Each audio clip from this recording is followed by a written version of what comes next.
pagi teman-teman semua. Sudah siap belajar bukan? Bahasan kami kali ini adalah globalisasi dan ketimpangan sosial serta dampak dan strategi mengatasinya. Yuk kita simak bareng-bareng. Sebelumnya, teman-teman di sini udah tahu belum nih pengertian dari ketimpangan atau kesenjangan sosial itu?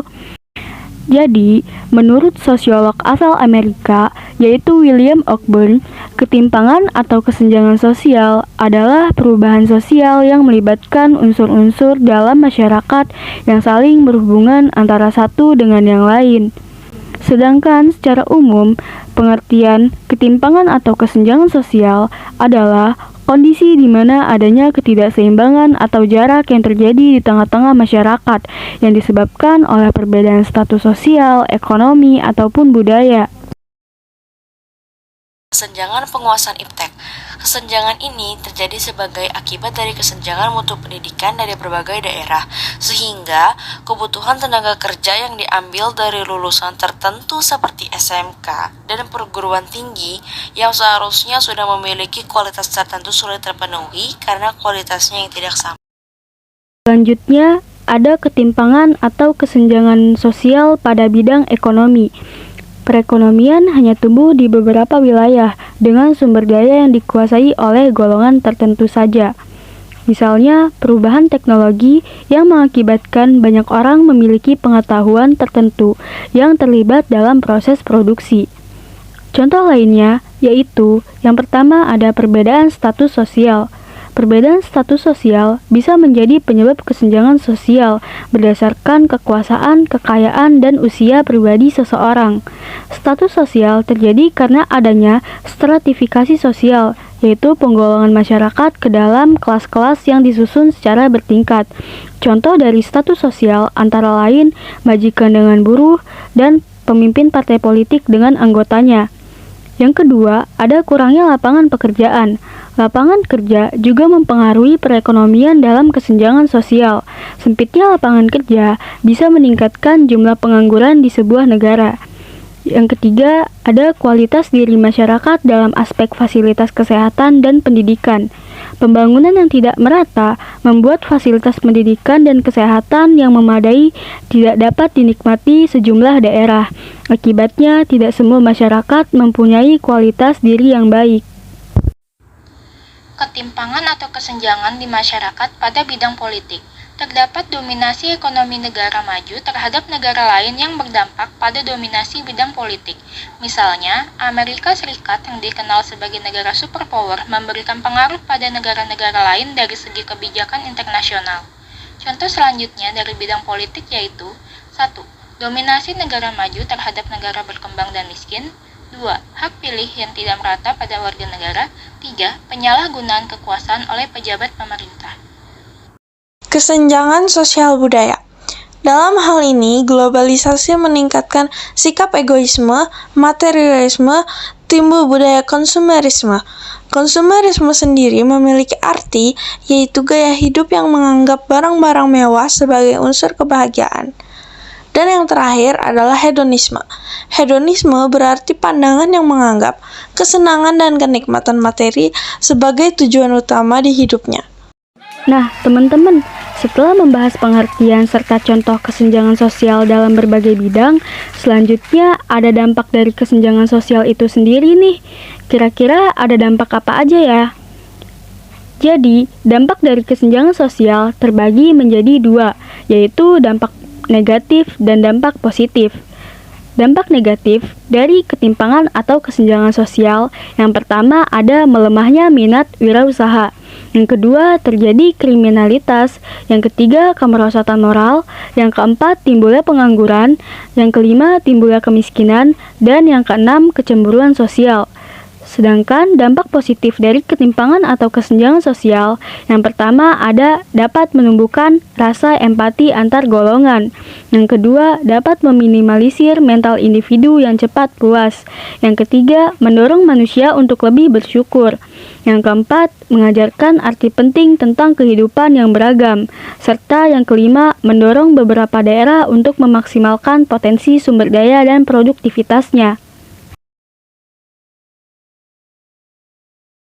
Jauh sebelum globalisasi muncul, komunitas lokal sudah ada di dalam masyarakat. Mereka melakukan kegiatan sehari-hari sesuai dengan tradisi dan adat kebiasaan yang berlaku. Dampak globalisasi yang terjadi dalam masyarakat tentu akan berpengaruh juga pada kita sebagai anggota masyarakat dalam komunitas lokal, dan lebih luas sebagai bangsa Indonesia. Globalisasi merupakan tantangan bagi masa depan bangsa. Untuk itu, kita harus siap menghadapinya dan mampu menangkap peluang yang ditawarkannya.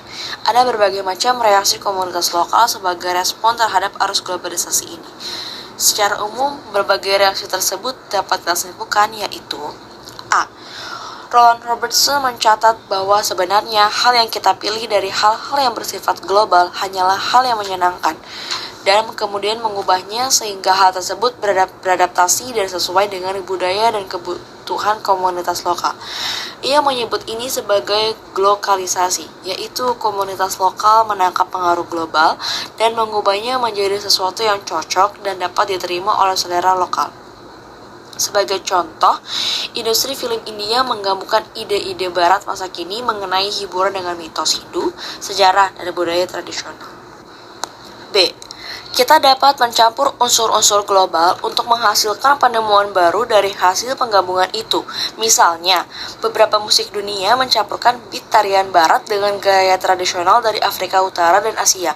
Cohen dan Kennedy menyebut ini sebagai kreolisasi. C.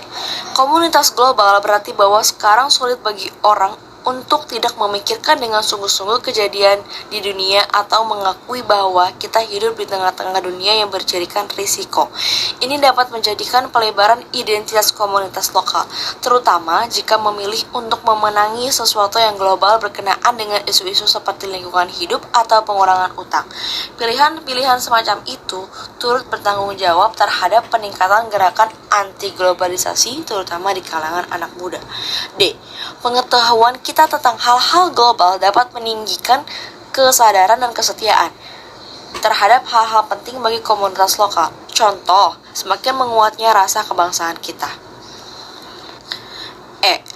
Beberapa kelompok religius dan etnis berusaha mencegah terjadinya globalisasi karena mereka mengartikan hal tersebut sebagai sebuah bentuk penjajahan barat atau serangan terhadap kemurnian budaya dan agama atau kepercayaan mereka. Sementara itu, berkaitan dengan pendapat beberapa kalangan tentang globalisasi sebagai sebuah bentuk penjajahan budaya, para transformasionalis memberikan kritik mereka dengan tiga pandangan berikut, yaitu A. Mereka, kalangan yang mengkritik globalisasi membuat kesalahan dengan menganggap bahwa aliran budaya hanya satu dan berasal dari satu arah, dari dunia barat menuju negara-negara berkembang, khususnya pada komunitas lokal. Fokus seperti ini tidak melihat bahwa kebudayaan barat pun sebenarnya diperkaya dengan adanya masukan dari budaya dan agama dari negara lain, seperti pada zaman Renaissance. B. Seolah-olah ada anggapan bahwa komunitas lokal di negara berkembang adalah konsumen yang bodoh. Pada kenyataannya, keterlibatan mereka dalam budaya global menyebabkan mereka memiliki pilihan yang lebih beragam. C. Pendapat yang merendahkan kekuatan budaya lokal, sebagaimana pengamatan Cohen dan Kennedy, pada waktu-waktu tertentu orang-orang di Lagos atau Kuala Lumpur minum Coke, memakai jeans Levi's 501, dan mendengarkan lagu-lagu Madonna. Namun hal itu tidak berarti bahwa mereka telah meninggalkan tradisi keluarga, ajaran agama, atau identitas nasional mereka. Sikap selektif terhadap globalisasi. Dalam menanggapi globalisasi ini, bangsa Indonesia harus menyikapinya dengan sikap selektif, arif, dan bijaksana. Sikap selektif ini dibutuhkan sebagai sikap berhati-hati dalam memilih serta memilah pengaruh-pengaruh yang datang dari luar. Sikap arif dan bijaksana juga tidak kalah pentingnya karena pengaruh dari globalisasi dapat bersifat negatif, yaitu menyebabkan rakyat Indonesia menjadi materialistis serta memudarnya nilai solidaritas dan rasa cinta terhadap tanah air. Maka dari itu diperlukan dan harus dimiliki di setiap pribadi masyarakat Indonesia untuk memperkuat jati diri bangsa. Selanjutnya yaitu menghadapi tantangan globalisasi. 1. Mencintai produk dalam negeri. Mencintai produk dalam negeri adalah sikap yang bisa kita kembangkan untuk menghindari gaya hidup ala barat yang berlebihan dan tidak sesuai dengan budaya kita. 2. Menyaring budaya asing sesuai dengan paduan nilai, norma, dan tradisi lokal. Untuk menghadapi globalisasi dan kemajemukan budaya, semua orang harus bisa menyaring kebudayaan asing sesuai dengan kebudayaan lokal. 3. Memahami nilai-nilai kebangsaan dan Pancasila dengan baik. Cinta akan nilai-nilai Pancasila akan membantu kita untuk tetap menghormati budaya Indonesia. Meski saat ini sudah banyak budaya asing yang masuk ke kehidupan sehari-hari kita. 4. Meningkatkan daya potensi nasional. Dengan sumber daya alam dan manusia yang berlimpah, sudah seharusnya negara kita menjadi negara yang mampu memenuhi segala kebutuhannya secara mandiri. Tentunya dengan kualitas sumber daya manusia yang mampu mengolah sumber daya alam yang kita miliki, bukan lagi bergantung pada pihak asing. 5. Memasukkan kemajuan teknologi dalam pembangunan. Contohnya dengan menyediakan jaringan informasi yang menghubungkan berbagai pihak, mulai dari pemerintah, BUMN, juga swasta baik dari dalam maupun luar negeri. Tujuannya adalah untuk meningkatkan daya saing produk dalam negeri kita. 6. Meningkatkan pengembangan usaha mikro. 7. Memanfaatkan forum-forum kerjasama internasional. Tujuannya guna memperdalam kerjasama untuk saling menguntungkan, mendorong proses globalisasi, serta kerjasama ekonomi dan teknologi. Ketimpangan sosial adalah situasi yang tidak seimbang dalam suatu masyarakat. Ketidakseimbangan ini dapat disebabkan oleh adanya perbedaan yang ada dalam masyarakat dan perbedaan dalam memanfaatkan sumber daya. Salah satu upaya untuk mengatasi masalah ketimpangan adalah dengan pemberdayaan masyarakat. Menurut Jim Eva, konsep pemberdayaan memiliki hubungan erat dengan dua konsep, yaitu konsep power, daya, dan disadvantage ketimpangan. Jim Eva mengidentifikasi beberapa jenis kekuatan power yang dimiliki masyarakat. Jenis kekuatan tersebut antara lain sebagai berikut.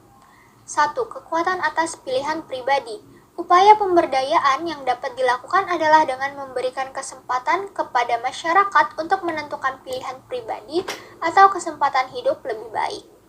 2. Kekuatan dalam menentukan kebutuhan sendiri.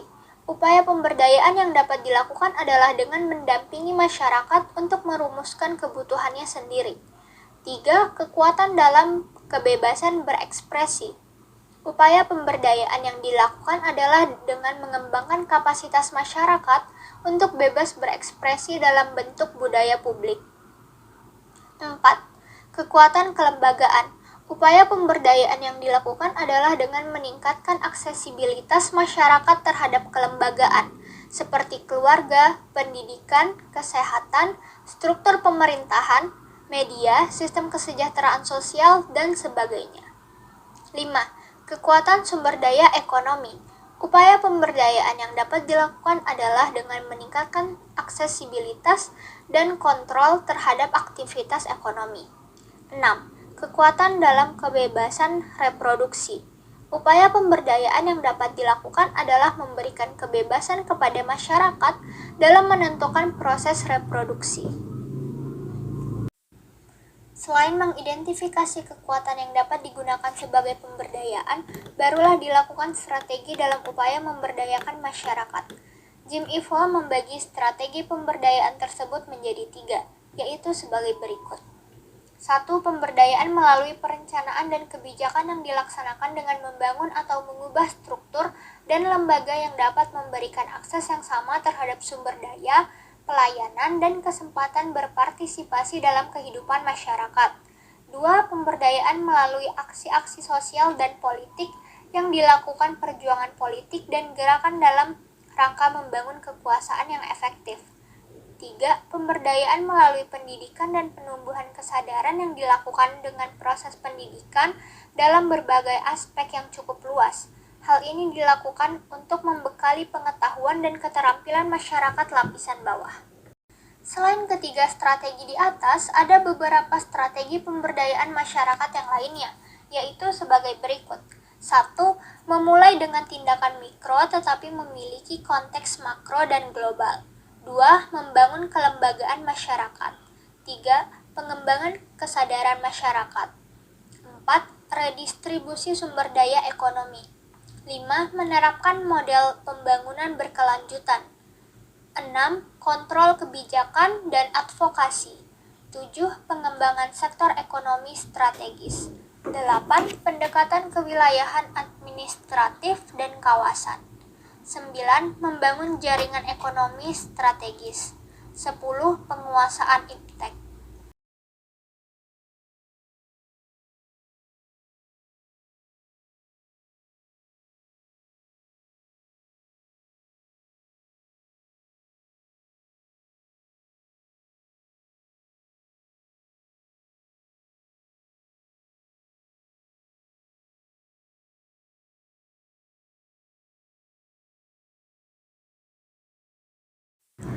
Sekian penjelasan kami. Terima kasih sudah mendengarkan. Sampai jumpa di pertemuan selanjutnya.